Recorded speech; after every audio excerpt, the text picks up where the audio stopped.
Yes, we are back here on Home Studio Q&A, episode 10 for another week. This is my show all about answering your questions about home and mobile recording. So I get questions on Facebook, I get questions on YouTube, on email, on Instagram, and every week I do answer those questions. But what I thought I would do with this show is actually answer them publicly so that you may have questions, you may have these questions or other questions. You may learn things you didn't even know you wanted to know.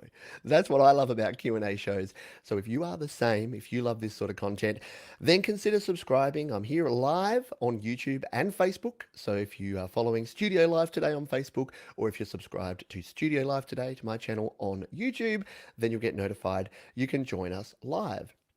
But if you are watching on the replay or you're listening to the podcast, hello to you as well. I love you just as much. Feel free to leave me a comment, shoot me an email, get in touch, let me know what you think. And if you have questions, that's what this show's all about. We are here to answer your questions. Before we get started, I like to have a little mini question of the week or a rant or something just to give a bit of a theme topic. And this week we are talking about the difference between a mixer and an audio interface and this new breed of hybrid, which is a mixer crossed with an audio interface. So let's jump in and talk about that briefly because I get asked this a lot. So, what is an audio interface? What is a mixer? Why would you need one? When you start out creating audio or recording audio, you've probably grabbed your Mac or your PC or your iPhone or your iPad and you start creating music. Now, with your Mac or PC, you have a built-in sound card. So that's where you plug in your headphones or you can plug in a microphone. You can record, you can play back audio, but the quality of that audio is going to be low. So what an audio interface is it's like an external sound card. So most audio interfaces plug in via USB and they plug directly into your Mac or your PC and they become the audio input and output. But instead of having a little 3.5mm jack and that's all for your input and your output, like your sound card, you'll get things like XLR inputs, you'll get 1/4-inch inputs to plug in your guitar. And on the output side, you get nice balanced line outputs that you can send to your amp or your stereo speakers, and you'll get a nice 1/4-inch headphone jack that you can plug in, or sometimes two jacks or multiple outputs. So you can basically have a whole bunch of different types of interfaces, and they start with a single input and output and go all the way up to 4 inputs, 8 inputs, 16 inputs, so that you can actually plug in and record a whole bunch of stuff at once. And the beauty part of an audio interface is, unlike just your normal stereo input that you'd have on your Mac or your PC or even your iPhone or iPad, you aren't limited to just two. If you've got a 4-channel audio interface, you can record up to 4 things and you can record them and then edit them independently. So that is why you'd use an audio interface. Is say you're recording guitar and vocals, you can plug your guitar into one input, plug your vocal mic into the other, record them both, and then afterwards you can independently mix the volumes and independently control them. That's pretty cool. So what about a mixer? Why would you actually get a mixer instead of, or as well as, an audio interface? Well, a mixer does similar sort of things, but it's a bit different. A traditional mixer will take a bunch of inputs. So say you have a 12-channel mixer, which is pretty common. You can mix up to 12 channels. It might have like 4 mic preamps and then a couple of stereo inputs and then a couple of other inputs. You can plug in your iPad or your iPhone. You can plug in a microphone, a guitar, your MP3 player. Is that even still a thing? Your CD player, your record player, your tape deck, anything you want, you can plug in. And then you mix all of those down into one stereo output. So when you're recording through a mixer, you're not recording individual independent channels, you're recording just the stereo mix of all of those channels. So for me right now, I'm going through a mixer. When I played my theme music, that was going through one stereo channel on my mixer. I dropped down the volume and then I left up the volume of my microphone, which is on channel 1. So the audio that's going out in this live stream and that I'm recording for this podcast is actually just the stereo output from my mixer, as opposed to all the individual channels. So that's all cool, right? So yeah, you go, if you're doing more, if you're starting out in audio recording, audio interface is the way to go. If you're a little bit more advanced or you want to record multiple things and mix them down, a mixer is worth going. But there's a new breed and there's these new hybrid devices. So there's the Rodecaster from Rode, does this sort of thing. There's a Presonus, make a bunch of Presonus Studio Live that does this sort of thing. There's a heap of different ones. The ones that I've been using a lot lately are the Zoom, well, the one that I bought that I'm using is the Zoom Live Track L8. So Zoom make a Live Track L8, an 8-channel mixer, L12, 12-channel, and even a big L20, a 20-channel mixer. So if you want the best of both worlds. So what this does is it plugs in via USB and you can record like you can with a USB mixer. You can record and use the stereo output like I'm doing now, but you can also individually and independently record on each individual channel and then mix and master and do all the things you want to do with each channel separately afterwards.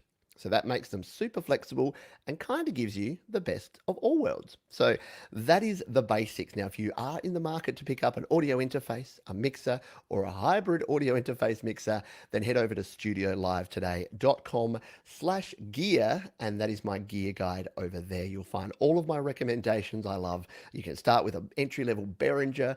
Focusrite makes some great interfaces, and Steinberg, who are my favorite interface company. If you're watching on the video, you can see me holding my Steinberg UR22C, my favorite audio interface, and also my favorite entry-level mixer, the Samson Mix Pad, and both of those are listed over there. So there you go, everything you wanted to know about audio interfaces, mixers, and hybrid audio interface mixers, but were afraid to ask. Or maybe you weren't afraid. Anyway, thank you for all those that are here live. I hope you are doing well. And we've got some folks here live, and I'll come over and answer some questions from the folks that are here live as we go through. So if you do have a question and you are here live, please put the word question in front and then ask your question. And I will make sure when I come back and scan through those questions that we can answer those as best we can. Let's dive into it and get into these questions. So these are questions I've collected through the week mostly from YouTube comments, but also from other places as well. Here we go. Let's start with this one from Jaden GF. How can I change the format of the hard drive to use it on iPad without deleting any data? So this is in relation to a video I did about using USB flash drives on your iPhone or iPad. So from iOS 13 and iPad OS 13, you can now use your USB flash drive using a Lightning to USB adapter, which I don't have handy, and the folks listening to the audio version won't actually see it anyway, but you can use a Lightning to USB adapter and plug in a USB drive. But if you have a drive that is formatted using NTFS, which is the Windows proprietary format, it won't work. Now, unfortunately, the answer to this question and the bad news is that you need to format your drive and then reformat as an exFAT or a FAT32 format, and then put your files back on it and then transfer it. So there is no way to change the format of a drive without actually deleting all the data. So keep that in mind and be warned that if you do want to use your drives with your iPhone or iPad, they need to be in one of the standard Apple formats. So Mac people are going to crucify me here, but I think it's HFS Plus, and I can't remember the other one. Really sorry. The standard Mac formats work, and your standard Windows format, but it must be exFAT or FAT32. So I hope that helped. If you've got a bunch of files, copy them over to another drive, reformat your USB drive, and then put them back on there, and you should be good to go. But thank you for your question, Jaden, and I hope that helps you and others who may have that question.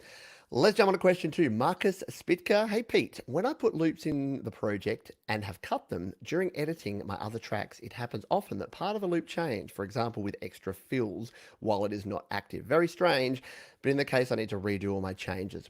So Marcus is talking about drum loops here. So if you use GarageBand on your iPad or iPhone, and I believe it's the same on the Mac version of GarageBand, if you're actually changing the loops and you're using Drummer, so using the virtual drummer, what will happen is that every time you make a cut or that you edit or you trim any of your drum loops, it wants to help you by actually changing where it puts the fills and making sure it sort of keeps in time with the music. Now, that's not always what you want. Sometimes you want to just cut it, but leave what drums it was playing. Unfortunately, the only way around this, and this is a fix for a lot of things, is to merge that track with itself. So you use the merge function in GarageBand on iPhone or iPad, and you merge that track, and that makes it an audio recorder track. Then when you cut it, split it, move it, trim it, it will stay exactly as it is. But of course, you will then lose your ability to edit it. So my advice with drums, if you want to do something like this, get the drummer track exactly as it is. And then if you just want to sort of cut the drums for a particular part, turn it into an audio track, make your cut, make your adjustment, and then come back to it, and you should be good to go. So I hope that helps you, Marcus, with your drummer tracks. The virtual drummer in GarageBand is amazing. I use it on a lot of tracks, and it does a really good job. So definitely check that out if you haven't already done so. Here's a question on the touch guitar. Speaking of GarageBand, I do have a few GarageBand centric questions this week. I know many of you are GarageBand users, but for those who aren't, I promise it's not all GarageBand. There are some other questions we'll get to as well. So this is a question about the touch guitar. So this question is, what if I need 16 tab?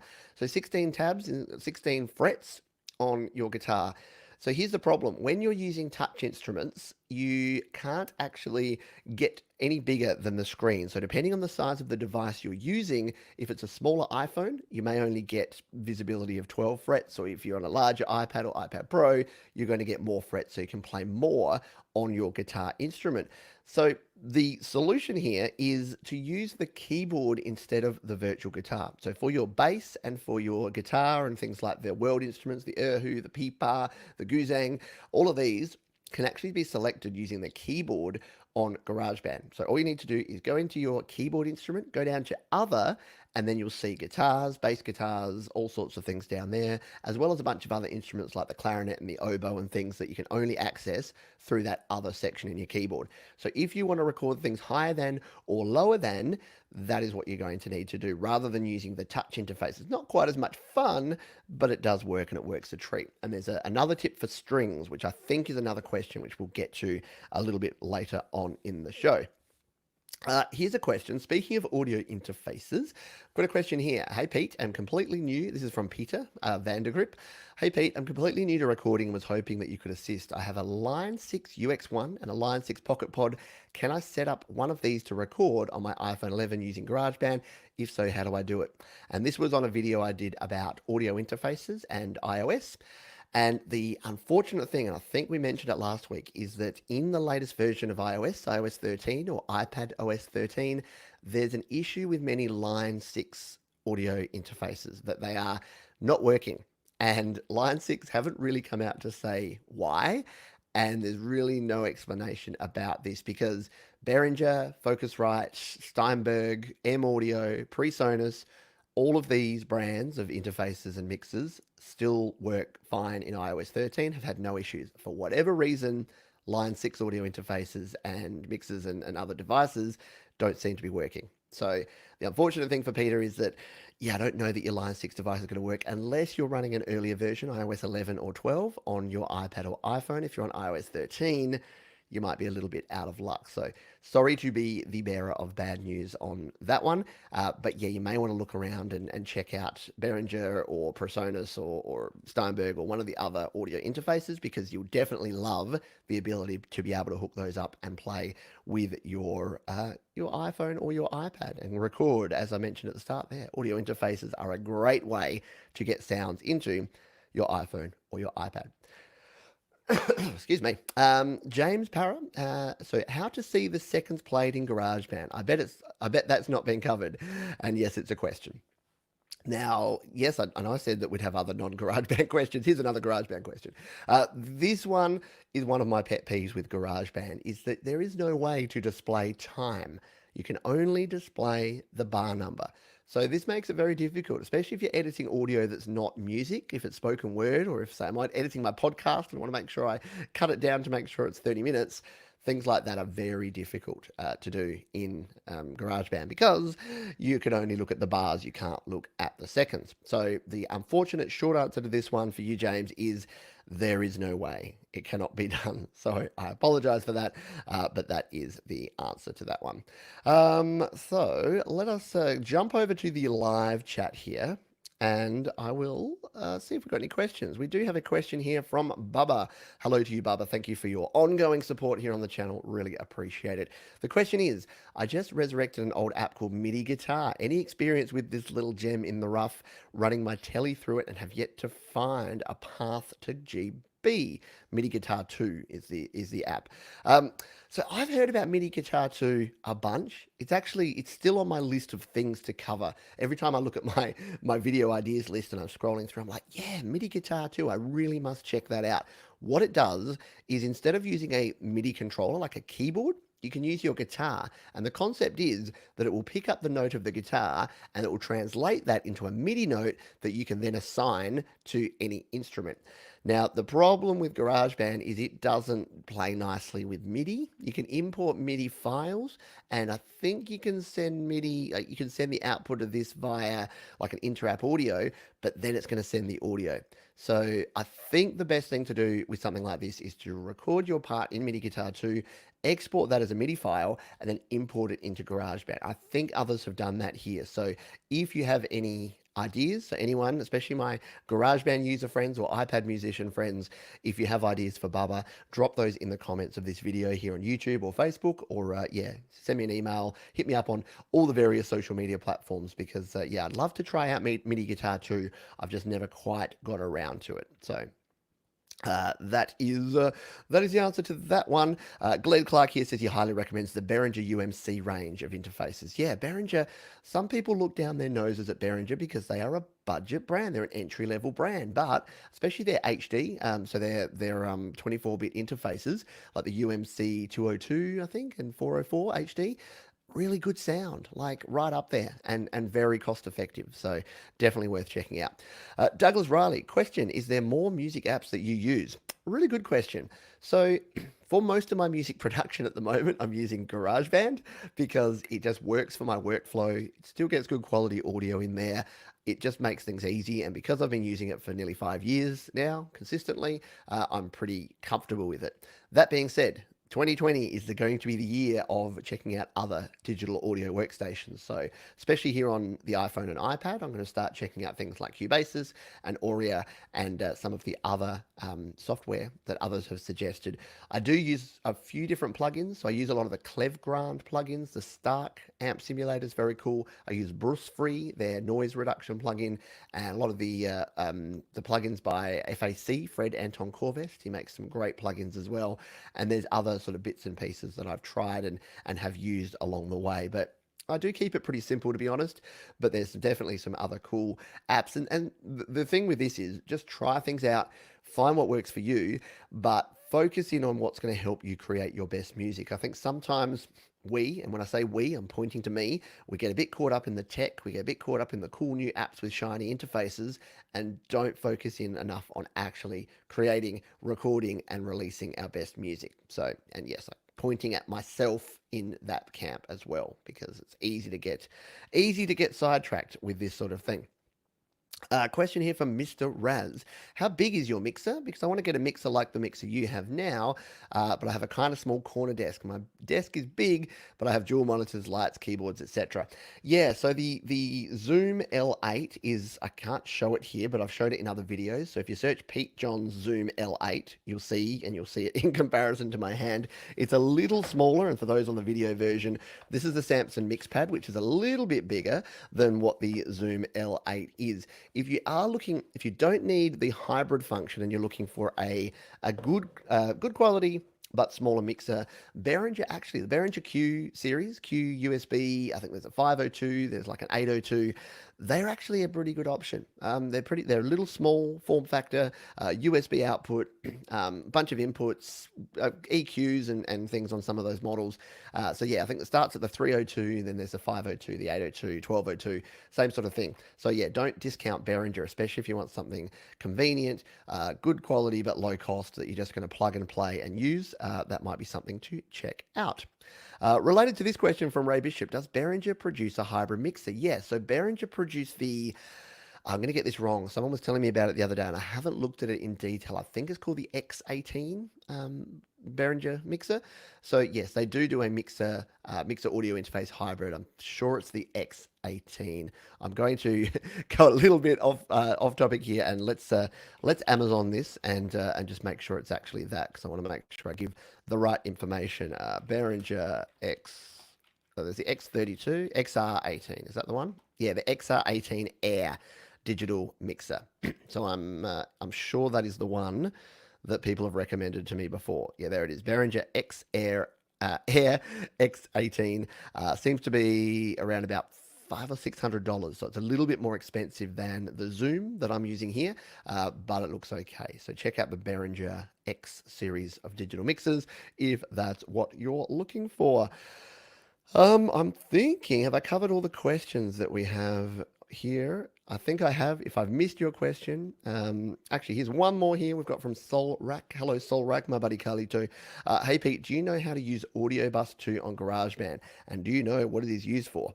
So yes, Audio Bus and AUM, basically the whole purpose of those is to send audio from apps to other apps. So you may be aware that there's audio unit plugins and inter-app audio that you can use in GarageBand and other apps on your iPhone or iPad. AUM and Audio Bus, what they do is they function as like a mixer, a virtual mixer that sits on your iPhone or iPad, and you can have different channels that you can bring in. So you can say, grab audio from this app and then send it to this app. So it means that even plugins and instruments that you have in your iPhone or iPad that aren't compatible with each other, as long as they're sending audio into the iOS world, you can then route those to other apps. I've used those products virtually none, but if you search around, there's a heap of people that have. So Doug Woods over on forgot the name of his channel. You know Doug's channel, Sound Test Room. There you go, the Sound Test Room. He does a lot of stuff with with Audio Bus and AUM. There's heaps of tutorials and things on those. So yeah, jump over to YouTube and search away. But I do plan to, because I'll be using Cubasis and Aurea and these other apps in 2020. I will start to also cover AUM and Audio Bus as well. So watch this space, and I will be jumping into those soon. Alrighty, let's jump back over to the questions, the pre-questions we have here. How are we doing on time? We've got a few more minutes to go here, so we'll answer a few more questions before we finish up. Here's a question from Jim Spence. Hello to you, Jim. It says, I bought an iRig Keys IO49 and it came with a lot of software like Sample Tank. I cannot figure out a way to open Sample Tank and record it to GarageBand. I'm guessing it can't be done. So here's the thing. Sample Tank is a similar. Well, let me start again. Sample Tank is an app that you can play different samples and different instruments, and then you can play those and record those in other DAWs. Now, Sample Tank is inter-app audio compatible. I don't believe, someone can correct me if I'm wrong, but I don't believe it is audio unit capable. So that means that if you play something in Sample Tank, what you can do is go to GarageBand or go to whatever software you're using, and if it supports inter-app audio, you'd go to something like, in GarageBand, it's called External. So you go to Other, you go to External, you tap on that one, you then find the app, the inter-app audio app, which in this case would be Sample Tank. It will open up Sample Tank separately. You have a little thing on the side with your GarageBand record button. You hit record there, you play it in Sample Tank, and it records that audio over into GarageBand at the same time. So it's very related to the stuff we were just talking about there, because you can also use things like Audio Bus or AUM to route the sound from one to the other. But even if you don't have those additional apps, all you need to do is use inter-app audio to actually enable the recording from one app into GarageBand or any other DAW supporting inter-app audio. Now, the word of warning here is that Apple in iOS 13 and iPadOS 13 have deprecated, you have to be very careful saying that word, deprecated the feature for inter-app audio. Now, this means it's not gone now, but it means that it will go in the future. So if you are starting to rely heavily on a bunch of apps that use inter-app audio, I would move towards apps that use audio unit as their structure, because audio unit will continue to be supported. And the benefit of audio unit, so apps that are similar to Sample Tank would be something like iSymphonic. iSymphonic actually records, you record in as MIDI notes, and then it actually calls over the sounds. So you can actually edit your sounds afterwards. The problem with inter-app audio is once it's recorded, it's just an audio file. So if you play something in Sample Tank recorded on your GarageBand, you can't then edit those notes. You just have to go back and play it again and get it right. So, because it's only going to sit in there as audio. So I hope that helped you, Jim, and gave you some ideas for using that. All right, question here from Lewis Amaral. Hi, Pete. Oh, so that's just saying hi. Thank you. I have a question. Is it possible with the same adapter, so this is the Lightning to USB 3 adapter, to connect a USB mouse and a USB flash drive at the same time using that hub in the adapter? So yes, the short answer to this is if you want to connect multiple USB devices to your iPhone or your iPad, there are two things that you need. You'll need a Lightning to USB adapter, either the original one that I'm holding up for the folks on the video here, or the Lightning to USB 3 adapter, which is the one I recommend because it has a separate power socket on as well, separate lightning port for power. Or And you'll need a powered USB hub. So I recommend the 10DAC powered USB hub. It's a 4-port USB 3 hub. Also has a fifth port on there just for charging, which can be super handy to charge up your device at the same time. And then you can install up to 4 things at once. So if you had a USB flash drive, a mouse, a MIDI keyboard, and an audio interface, you can run all 4 of those at the same time. And if you've got like a 7-port hub, you can run up to 7 devices at the same time. So really useful, really convenient, really good way to actually get stuff connected to your other stuff. Let's continue on here. A question now from Mark Minema. Do you know how to get the violin to play higher notes? Now, this is one that I was saying I preempted earlier. I find it doesn't go very high. For example, when you use the scale feature, it doesn't go very high at all. Plus, you can't change the octave, even though you can with almost every other instrument. And when I use the keyboard violins, it sounds bad. I'm using iPhone. So yes, here is the tip on this one. The violin, and I was prompted by this question to actually go and make a video about this. So there is a video on this about getting higher notes on your string instruments, which was about a week ago. Check the channel if you want to check that one out over at studiolivetoday.com. So do I know how to do that? Yes. So what you need to do with the violin is it's one of the few instruments that you can't use the method I said earlier. So you can't use the other instruments and you can't use the keyboard other instruments to actually play it. You need to actually play it in using the violin. Now, what you can do though, is once you've played it, you can edit those notes. So here's what I recommend. Play your part in 1 octave or 2 octaves lower than what you want the final sound to be, and then go into your edit window, go into your piano roll editor, edit the MIDI notes, grab them, move them on up another octave or 2 octaves, and you're done. So you can't play them in at the higher, and the same works for lower. So if you want to have really low notes, get right down to like a C0 note on your double bass or your cello, for example, play it on the cello and then move it down. For your violin, you want nice high violins that are right up the top of those strings, then yeah, you could do the same thing. Play them in, go to your edit, shift them up. So I hope that helped you out, Mark. And yes, that's the answer to that one.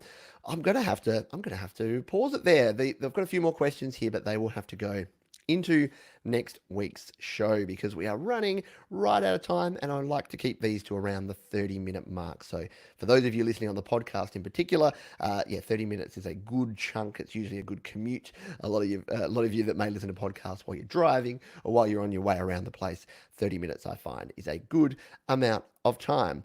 So I want to say thank you for those that have been here today, that have been here live, that have been contributing, that have been asking questions. Thank you to you.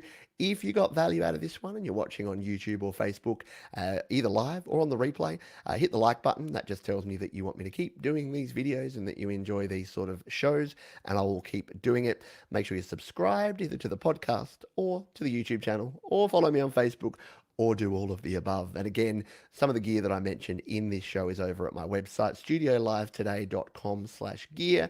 And at studiolivetoday.com, you can find all the ways to follow me on all the various social media platforms. Thanks again, folks. Appreciate you, and I'll see you next time.